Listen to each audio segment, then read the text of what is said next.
warahmatullahi wabarakatuh. Waalaikumsalam warahmatullahi wabarakatuh. Anak-anak, bagaimana kabarnya hari ini? Alhamdulillah, luar biasa. Tetap semangat. Allahu Akbar. Alhamdulillah, pada sehat-sehat semuanya? Sehat. Kita patut bersyukur kepada Allah Subhanahu wa Ta'ala karena kita masih diberi kesempatan dan kenikmatan berupa kesehatan sehingga kita bisa berkumpul dan bertatap muka pada pembelajaran pagi hari ini. Nah, sebelum pembelajaran kita mulai, mari kita awali dengan berdoa memohon kepada Allah supaya pembelajaran pada pagi hari ini bisa lancar dan mendapatkan keberkahan dari Allah Subhanahu wa Ta'ala. Sigap berdoa. Tangan diangkat, kepala ditundukkan, berdoa mulai.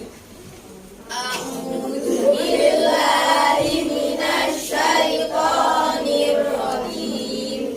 Bismillahirrahmanirrahim. Alhamdulillahi rabbil alamin. Ar-Rahmanir Rahim. Maliki yaumiddin. Iyyaka na'budu wa iyyaka nasta'in. Ihdinas siratal mustaqim. Siratal ladzina an'amta 'alaihim ghairil maghdubi 'alaihim waladdallin. Amin. Raditu billahi robba wa bil islami dina wa bi Muhammadin nabiyya wa rasula. Rabbi zidni ilma warzuqni fahma. Amin. Doa selesai. Nah, sebelum kita mulai pembelajaran, Bu Guru akan mengabsen dulu siapa hari ini yang tidak masuk. Sambil dibuka bukunya, keluarkan bukunya, buku tulisnya sama kitabnya, keluarkan. Ahmad Falik Urwani hadir? Diana Elfadia Hamdani hadir? Muhammad Ega Putra Nurmansa hadir? Salma Khaira Wilda hadir? Alhamdulillah hadir semuanya ya pada hari ini. Nah, hari ini kita akan belajar mengenai bab kelima, yaitu apa? Zawilah Al-Qadar. Nah, sebelum itu, pada pertemuan kemarin kita sudah belajar mengenai apa? Ada yang ingat? Alat terpuji. Ada berapa macam kemarin alat terpujinya? Ada berapa? Apa saja? Apa? Pemaaf ya. Terus apa lagi? Adil. Apa lagi? Bijaksana. Terus tanggung jawab. Siapa yang tahu artinya pemaaf?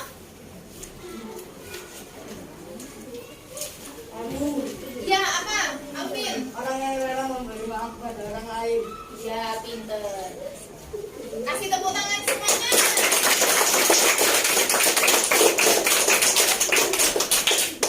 Kemudian bijaksana. Apa yang tahu? Ya, Sikap seseorang yang selalu bertindak berdasarkan akal sehat dan logis sehingga dapat bersikap tepat dalam menghadapi setiap keadaan dan peristiwa. iya benar sekali. Berarti memorinya ini masih ingat semuanya. Tepuk tangan untuk kita semua. Oke, terima kasih. Sekarang kita akan lanjut ke bab berikutnya, yaitu bab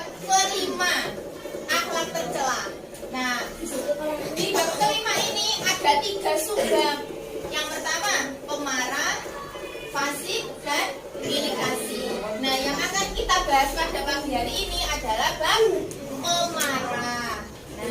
Nah, tujuan pembelajaran pada pagi hari ini, setelah kegiatan mengamati video, peserta didik dapat menganalisis makna sifat tercela pemarah. Setelah kegiatan mengamati video, peserta didik dapat merumuskan bahaya dari sifat pemarah. Yang ketiga, peserta didik dapat merumuskan cara menghindari sifat pemarah. Yang keempat, peserta didik dapat menentukan contoh cara menghindari sifat pemarah. Nah, nomor 1 ini adalah pemarah. Pernahkah kalian melihat orang yang sedang marah? Pernah? Pernah juga berbuat marah? Nah, ini adalah gambarnya orang yang marah. Nah, wajahnya merah, tangannya mengepal. Nah, terus ini membanting benda yang ada di sekitarnya. Coba kita lihat ini.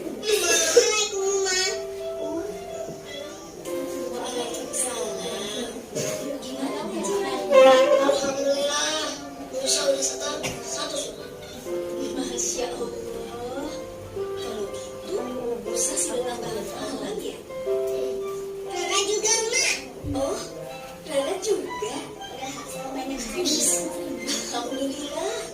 Rara hebat. Rara gitu loh.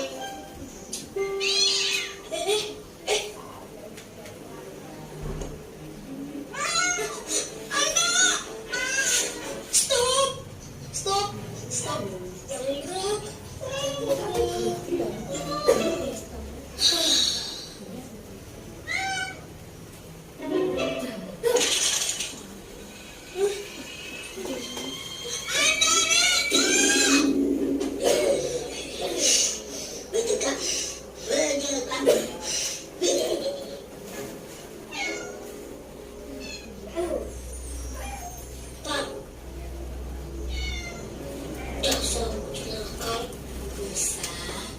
Anda juga kan gak sengaja. Memang sayangan Musa kan rusak. Nakal. Berarti nih, jangan diulang lagi ya, Kak. Kansa, tatak dok, pelakal jana. Jangan kamu marah.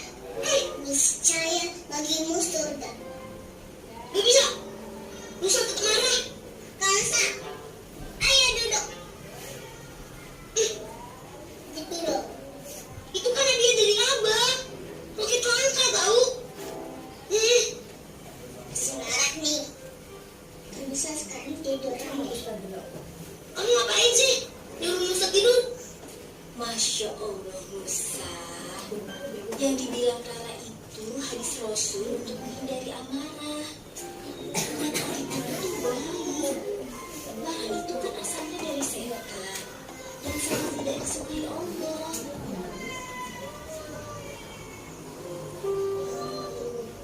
Kalau kamu sampai marah, kamu dulu deh.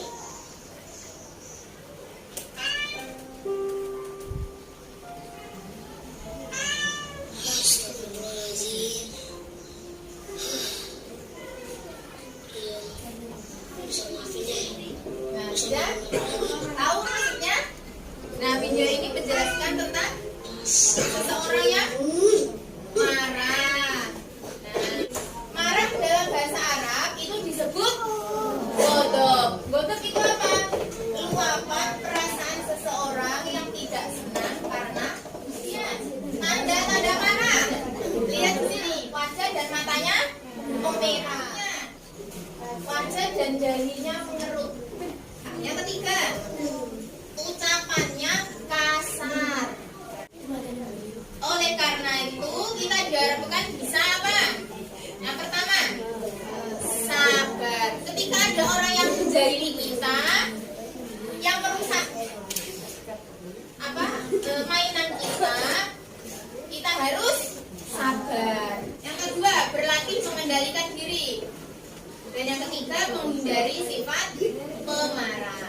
Nah, kemudian ini, dalil menghindari sifat pemarah. Dalam Al-Quran surat An-Nur ayat 21, berpesan agar tidak marah. Nah,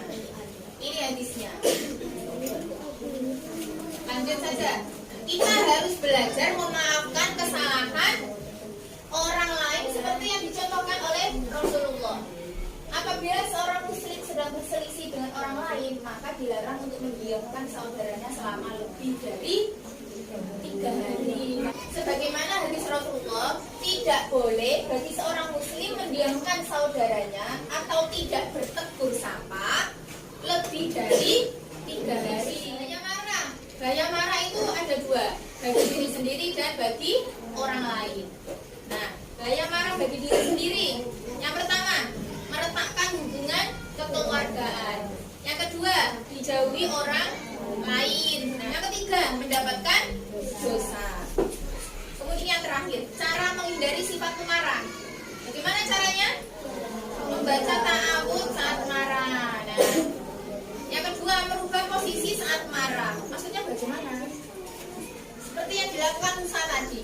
Ketika Musa marah dalam posisi berdiri, berarti mengubah posisinya agar untuk menghindari marah. Bagaimana? Duduk. Nah, dari tinggi ke rendah duduk. Kalau duduk tetap marah, bagaimana?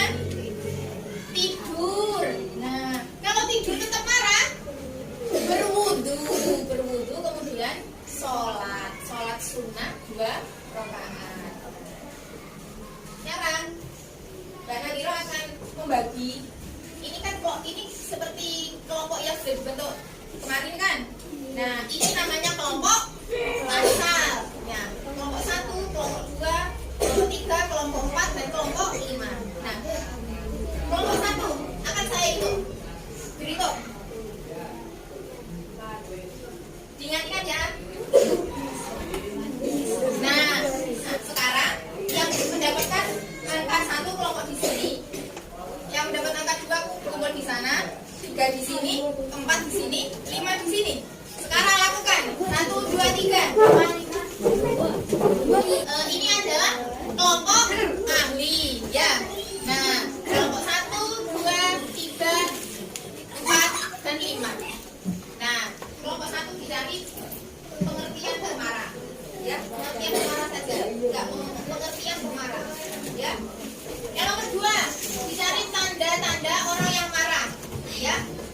Kelompok 3 dicari dalil yang melarang sifat marah, dalilnya. Yang keempat dicari akibat atau bahaya sifat marah, ya. Kelompok 4 akibat atau bahaya sifat marah. Dan yang kelima dicari cara menjauhi sifat marah, ya. Didiskusikan di kelompoknya masing-masing. Dicari Akibat atau bahaya siapa yang tahu cara menghindari sifat marah? Saya tahu. Cara agar kita mampu menahan dan terhindar dari marah. Membaca ta'awudz saat marah. Dia menjaga lisan. Saya tahu. Merubah posisi saat marah. Bila jujur. silakan dilanjutkan diskusinya. Diskusinya sudah selesai, sudah mendapatkan materinya. Nah, kemudian sekarang kembali ke kelompok asalnya masing-masing. Seperti tadi, kembali lagi. Sekarang dalam kelompok asal akan beri guru tugas. Nah, tugas ini dijawab di kelompoknya masing-masing. Nah, setiap kelompok sudah membawa tiap materi kan? Nah, setiap kelompok sudah tahu apa pengertian pemarah, dalil yang melarang sifat marah, tanda-tanda marah, bahaya marah, dan juga cara menghindari sifat marah. Semuanya sudah tahu kan? Nah, sekarang ini tugasnya. Nah, ini tugasnya.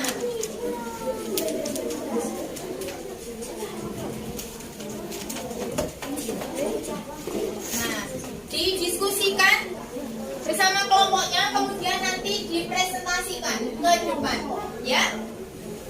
Ya, silakan didiskusikan. Siapa tadi yang sudah mempelajari caranya agar terhindar dari sifat pemarah?